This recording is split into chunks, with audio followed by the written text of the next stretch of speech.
Welcome to this special episode for Colorectal Cancer Awareness Month. Today we're joined by Dr. Nicole Powell, a family nurse practitioner with a Doctor of Nursing practice degree. She's part of our MedLink Winder team and is here to break down everything you need to know about colon cancer, what it is, why screening matters, and the different ways to get tested. Let's dive in. To kick things off, I'd like to welcome Nicole. Nicole, can you also start off by explaining what colon cancer is and how it develops? Thank you so much, Tangela, for having me. Yes, colon cancer, also known as colorectal cancer, you may see it as CRC screening on some documents. It's a cancer that occurs in the colon or rectum, which are parts of the digestive system. It usually starts from small little clumps or cells called polyps, and over time, these polyps can become cancerous. It's one of the most common types of cancer worldwide, and that is why we like to make sure that we're screening for it. Okay. And can you kind of explain exactly why this screening is so important? Yes, so its prevalence varies by region. There are influential factors such as age, genetics, diet, lifestyle. However, it is generally more common in our developed countries. So early detection is key because if we detect something early, it's easier to treat. So if we detect precancerous polyps or early stage cancer before symptoms develop, it greatly increases the chances of successful treatment and cure. Okay. And you kind of mentioned age a little bit. So at what age should individuals start getting screened for colon cancer? And are there any exceptions? Yes, so there's a couple of different ages that you'll hear out there. The U.S. Preventative Task Force are, and the CDC have a couple of different ages, but the age that we've started using now is 45, recommended for everybody. There are some exceptions, like you said, which are you have a very high incidence of colon cancer in your family, or someone in your family at an early age had colon cancer. We would want to screen you sooner. If you were to come into the office with certain complaints, like you had a change in your bowel habits or your stool all of a sudden was a very different consistency and there wasn't a reason for it, like a diet change or certain medications that can cause that, we would be concerned and we may do some screening. Or if like the size of your stool has changed, so all of a sudden it's very skinny and it comes out like a ribbon almost, those are things that would make us want to send you to a specialist to be screened. And at that time, it's not really screening. We're looking more for a reason. So it's more of diagnostic testing at that point. Okay. And what are some of these screening methods that are available for colon cancer? And what are their pros and cons? So I don't personally, I don't think there's any cons, but there are some that, patients prefer over others. Of course, patients prefer the less invasive ways of screening. So those are like our fit kit that we do a lot at our offices here. The fit kit basically tests your stool for blood. And when you have polyps, it can cause bleeding in the colon. So when we see blood in the stool, we may be able to quote unquote kind of assume that they're polyps, but it could be other things. So the screening is not mean that you have polyps. The screening does not mean that you have cancer. It just means that we detected blood. Blood can also come from other things, such as you were constipated and had a little bleeding with hemorrhoids or something like that. So it may not be at all related to cancer. So we do use that test as a screening method, but it is not something that directly means, oh my gosh, this person now has cancer. We just want to make sure that then we look further to see why are we having this bleeding. Another test that we do is the Cologuard test, which that one is a little more specific, and that is looking for the DNA. It's like a DNA based screening kit. And that one is a lot more specific. So it's not just looking for blood like the FIT kit. If that one comes back positive, we would then send somebody to get a colonoscopy because, again, we want to know why is it positive. And with these tests, we have found that when they do get the colonoscopy, the person doing the colonoscopy most of the time looks even more carefully because they're knowing there's a reason why this test was positive and they're trying to find the reason why it was positive. So those tests are really good. With the FIT kit, you have to do that one every year if it's negative. With the Cologuard, if it's negative, we screen you every 3 years unless something comes up in between that time. With the colonoscopy, that is still considered the gold standard because they actually go inside with a camera and they can see everything. If they see polyps at that time, they can remove polyps at that time. So that is considered preventative even. They can remove a polyp before it becomes cancerous, and then we prevented, quote unquote, that from proceeding to anything worse.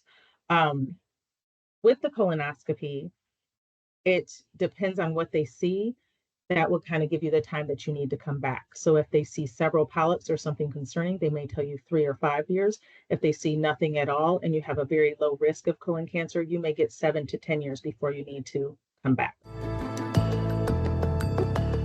So, how does regular screening improve survival rates and reduce mortality associated with colon cancer?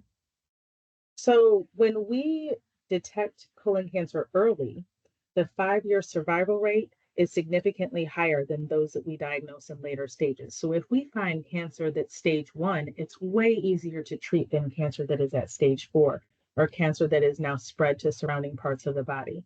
So screening helps us catch things earlier because we're just checking for stuff. There isn't any issues, you're not having any symptoms. So it gives us the best likelihood of finding something at a lower stage if we find something and being able to treat it sooner.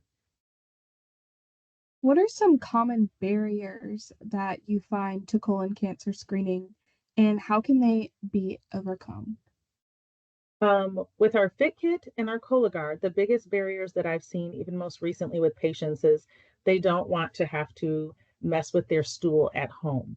Both of those require them to use a little device that kind of touches the stool, and we provide the patients with gloves and all of those things, but it's still just they really don't want to be at home playing in their poo, so to speak. So those are hard sometimes to get people to complete. Also, when you come back with the Fit Kit, you're walking back into the office and you're dropping off stool. And anybody else who has done that, they kind of know what you're at the office for. So there may be a little embarrassment attached to that. For that reason, sometimes we can get patients to buy into the Cologuard because they still have to do the kit at home, but the Cologuard is picked up from your house. So you're not having to go out in public with a big box kind of showing off to the world that you've had colon cancer screening. So those are the barriers for that. I see in my patients, just me personally, that I have more barriers trying to get people to get their colonoscopy because they don't want the invasive procedure. They're afraid to go to sleep. They heard from a friend that the prep is really difficult to take on and very uncomfortable. I myself have not had a colonoscopy, but my sister, she recently had a colonoscopy, and she told me that the prep was not uncomfortable. She just did not enjoy drinking that much Gatorade flavored drink. That was her most, that was her biggest complaint about it. But the actual prep was not very uncomfortable, but it's necessary because they want to make sure that your colon is as clean as possible so that they can see everything. So those are the biggest barriers that we see. Some of them are also financial aid. So if somebody comes to us and they've received a Fit Kit and they're sliding fee and the Fit Kit comes back positive and we say, oh gosh, we need you to go get a colonoscopy, that is a big charge for them to take on if they're cash paying patient. And we do have some financial aid resources. Right now, at the time of this podcast, we do have free Cologuard for our cash pay and sliding fee patients. And that is a huge discount that Exact Sciences and Cologuard has been very, very gracious to give us. And that is it is a more specific test. So hopefully we're able to capture people more accurately that way and not have to send so many people to get a colonoscopy. But when that one comes back positive, we still want them to get that colonoscopy. And that can be quite expensive for some patients, especially if they're cash pay. Well, that's awesome. I did not know that. Um, you mentioned a little bit of the prep process. Can we go a little bit more in depth? I'm just curious, maybe talking about it, maybe alleviate some of that worry. So, what does the preparation process look like? I know you mentioned the big drink, which I've seen people talk about all the time, but what is a little bit more? What else is that? What else is there to that? Yeah, so it really depends on who's doing the procedure, but most recently, what I've seen for most of my patients for their prep has been a solution of Miralax mixed with yellow Gatorade because they don't want you to have like a red drink or a purple drink or something that may skew the results or skew what they're looking at. And they have you drink large, large amounts of this for several hours. Most of the time, it's a whole day prior to your procedure. So most people are wanting to have their colonoscopies done early in the morning because they've been doing this prep. Some I've seen 12 hours, some I've seen 24 hours. So it really varies probably per person and per that, for the surgeon or the person doing your procedure, per their preference. But again, like for the patients I see, it's 12 to 24 hours. Lots of this Miralax mixed in with Gatorade, which Miralax is a stool softener. It helps bring more water into the gut to soften your stool. So it's really just trying to clean you out. It's not intended to cause explosive diarrhea or any of those things, but I'm certain at times it can, depending on how you react to the solution, or if they give you one of the other solutions that is a little more aggressive. So I can see how people would not look forward to that. However, it's so necessary and so needed for us to make sure that we give them the best view of everything so that we get the most accurate results. Do you know if there are any specific recommendations from organizations like the CDC or USPSTF regarding colon cancer screening? So the CDC is recommending adults ages 45 to 75 get screened regularly, and regularly kind of is like we talked about earlier, which is the Fit Kit every 1 year or the Cologuard every 3 years or whatever is preferred or recommended by your gastroenterologist for your colonoscopy. The USPSTF has is the one who is still saying age 50. However, the American Cancer Society has also adopted the age of 45. So most everybody has adopted 45.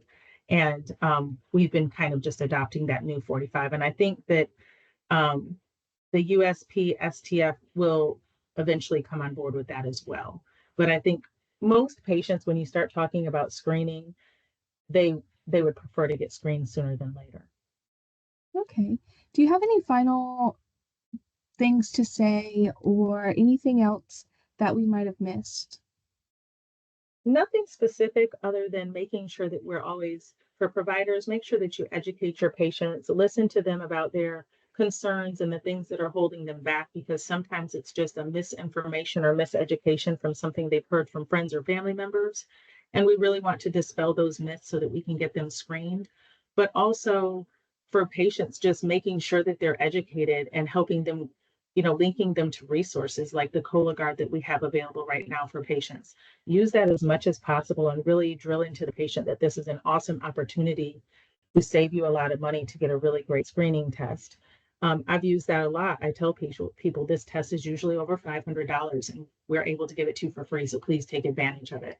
And just helping them, leaning in to what is important to them, staying healthy for their family so that they can be around to enjoy their life, and making sure that we keep educating them, and hopefully they'll spread that on to their friends and family, and we'll see more people coming in to get screened. Yeah, that's the Cologuard. That's amazing that we can offer that for free. Because that's that's awesome. Thank you so much for everything, educating our audience and patients and anybody listening a little bit more on colorectal cancer. It's very important. And, you gave us some statistics. We talked a little bit about all the things. So thank you so much for being on the podcast. Thank you so much, Tangela. Thank you for having me. Thank you for tuning in to the MedLink Health Connections podcast. We hope you found today's episode informative and inspiring. If you enjoyed the show, please subscribe, rate, and leave a review on your favorite podcast platform. Remember, the information shared in this podcast is for educational purposes only and should not replace professional medical advice. Always consult with your healthcare provider for any medical concerns. Stay connected with us on social media and visit our website at medlinkga.org for more resources and updates. Until next time, stay healthy and take care.